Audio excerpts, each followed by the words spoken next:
Coucou tout le monde, aujourd'hui on se retrouve pour une nouvelle vidéo et c'est le premier tutoriel Fimo 2020, voilà, c'est le premier donc voilà. Cette année, l'année dernière plutôt, vous avez été très nombreux à me demander de faire plus de tutoriels, plus de tutos Fimo. C'est vrai que j'en ai pas fait beaucoup l'année dernière parce que comme je vous l'ai dit dans une vidéo qui est sortie précédemment, si vous les regardez tous vous savez laquelle, que j'avais pas trop créé, j'avais pas trop envie de faire de la Fimo l'année dernière, c'était quelque chose que je faisais pas beaucoup.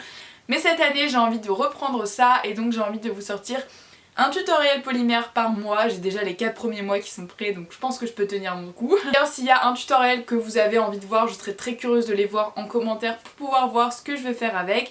Comme vous avez vu dans la miniature, je mets un niveau sur 5 étoiles à mes tutoriels maintenant.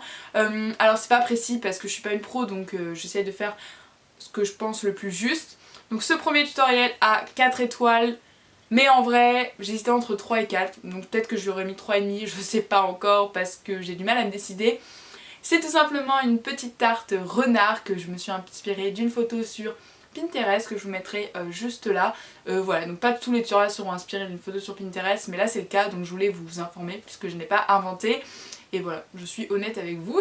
Moi en revanche, je vais vous montrer comment le réaliser en pâte polymère, et donc c'est parti, je vous laisse découvrir le tutoriel en espérant qui va vous plaire tout simplement.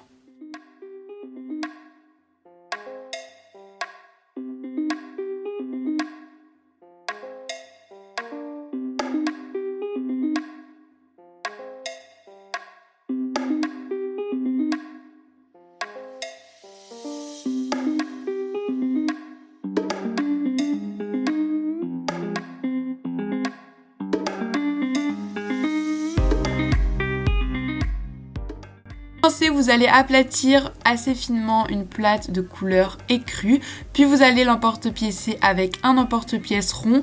Donc pour la taille, cela dépend de la taille de votre moule. Moi j'ai utilisé le moyen pour le moule de chez Graines Créatives en prenant la plus petite base à tarte. Donc voilà, à vous après d'adapter selon ce que vous avez. Puis je viens la positionner dans mon moule, donc là il y avait une saleté, c'est pour ça que je l'ai juste enlevée. Puis je viens tout simplement mettre ce cercle dans mon moule. Pour cela je viens surtout m'aider d'un outil en silicone pour bien aplatir les bords contre le moule, voilà tout simplement. Mais vous pouvez le faire aussi avec vos doigts tout simplement.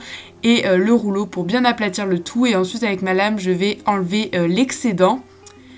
Et ensuite je viens mettre l'intérieur de ma tarte, donc pour cela j'ai choisi un fond gris, donc j'ai juste simplement fait une boule de pâte grise et je l'ai aplatie une fois mis à l'intérieur de mon moule pour faire l'intérieur de ma tarte, donc voilà c'est vraiment pas très compliqué. Puis ensuite avec un dotting tool je viens tout simplement faire les bords de ma tarte, c'est-à-dire pour donner cet effet de tarte tout simplement. Donc je viens faire ça tout autour, voilà tout simplement. Ensuite je viens coloriser tout ça avec une pastel sec couleur ocre, voilà, et je l'applique avec un pinceau tout autour. Puis je viens le démouler, donc là il faut faire super attention de ne pas déformer tout ce que vous venez de faire, ce serait vraiment dommage.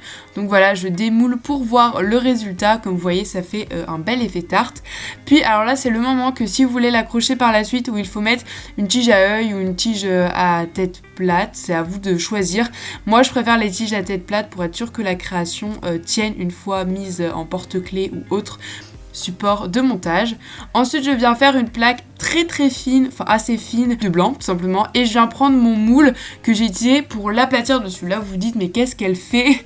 C'est tout simplement pour avoir un repère de la taille de ma tarte, vous voyez ça fait le repère autour, pour pouvoir découper la forme que j'ai besoin pour faire le visage de mon renard. Voilà tout simplement, c'est cette technique que j'utilise pour avoir exactement la bonne taille, et je viens découper la forme que vous pouvez apercevoir avec les images parce que je vois pas trop comment la décrire. Puis ensuite je viens la poser délicatement sur ma tarte, sur ma base de tarte tout simplement.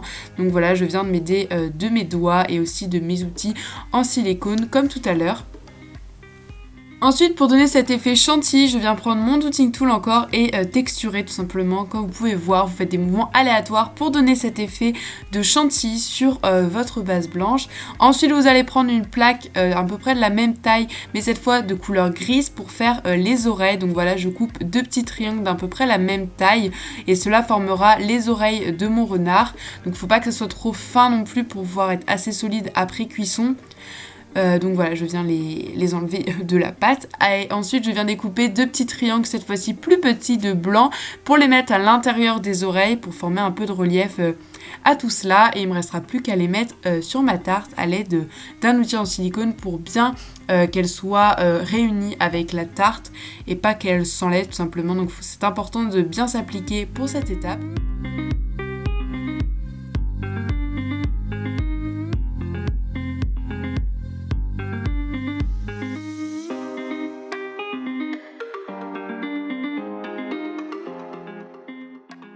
Ensuite on va faire un mélange de blanc et de bleu mint, voilà, donc je mélange mes 2 pâtes jusqu'à obtenir un résultat uniforme, puis je viens faire un boudin de la couleur que j'ai obtenue. Donc moi en fait j'ai rajouté un peu de gris dedans, mais après vous faites la couleur que vous voulez et vous formez un boudin et après vous faites la forme que vous voyez à l'image. En fait j'ai juste enroulé le boudin sur lui-même et ensuite je viens la texturer comme la même technique que tout à l'heure avec mon doodling tool pour faire cet effet chantilly, puisqu'on cherche à faire un petit crotte de chantilly, voilà, sur la tête du renard.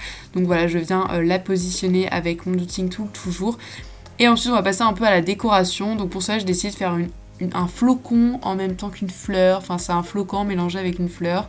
En gros je découpe la forme d'un flocon dans une plaque de blanc très très fine cette fois-ci. Voilà, vous voyez que c'était super petit par rapport à la taille de mon doigt. Puis je viens le mettre sur ma base de chantilly. Alors là vraiment la décoration vous faites comme vous voulez, moi je vous donne juste une idée comme ça. Et je viens la mettre avec mon doodling tool et par la suite vous allez voir que j'ai rajouté voilà, un petit point de mint à l'intérieur pour faire un rappel.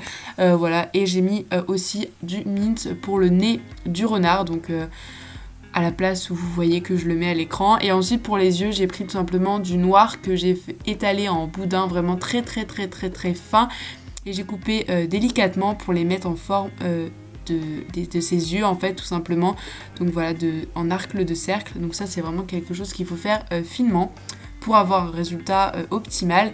Et ensuite j'ai mis de la pastel sec rose pour faire ses petites joues et pour ajouter un effet kawaii.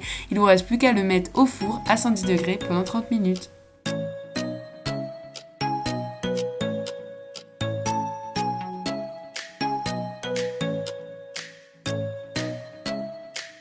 Cette vidéo est terminée, j'espère qu'elle vous aura plu et inspiré. N'hésitez pas à reposter les créations inspirées des miennes sur Instagram en m'identifiant pour que j'aille checker tout ça. Je serai super contente de voir toutes vos petites réalisations inspirées des miennes. Sur ce, je vous fais plein d'énormes bisous. On se retrouve très bientôt pour la prochaine vidéo. Bye!